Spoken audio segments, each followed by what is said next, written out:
Почитувани, уште еден скандал во владата на Мицкоски. Според документи објавени од медиуми во Бугарија, генералниот секретар на владата на Мицкоски Игор Јанушев е поврзан со компанијата Флугбан Транс ДОО со седиште во Кјустендил. Како што стои во овие документи, дејноста е патен линиски превоз на стока, управител е Кире Гешовски, а има и трет партнер Сашо Апостоловски. Инаку, сите од кругот на Мицкоски. Фирмата пријавува годишен промет од околу 320.000 евра и нето добивка под 10.000 евра, незначително во споредба со прометот.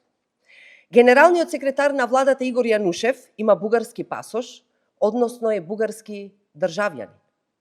Прашањето кое треба да го одговори на кои бугарски корени се повикувал Јанушев.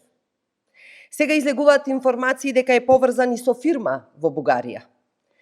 Тука, почитувани, е суштината на скандалот кој бара институционална истрага и постапка. Зошто Јанушев не го пријавил бугарскиот капитал?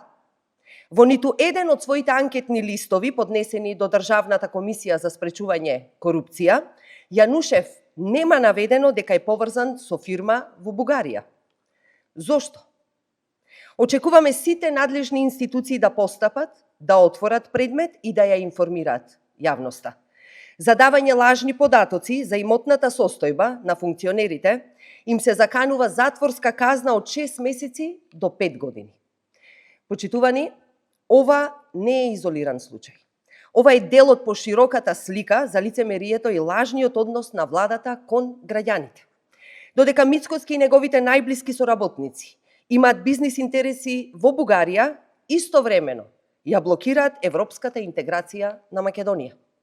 Додека неговите луѓе имаат фирми и прават бизнис преку бугарски компании, граѓаните на Македонија чекаат со часови на граница. Додека ги лажат граѓаните дека е загрозен идентитетот, тие имаат бугарски пасоши и се бугарски државјани. Дали сега Игор Јанушев како генерален секретар на владата ќе поднесе оставка додека трае истрагата за неговата компанија во Бугарија? Ќе одговори ли како докажувал бугарски корени? Дали Мицкоски ќе одговори на тврдењата дека заедно со Лимани присвоиле 13 хидроцентрали?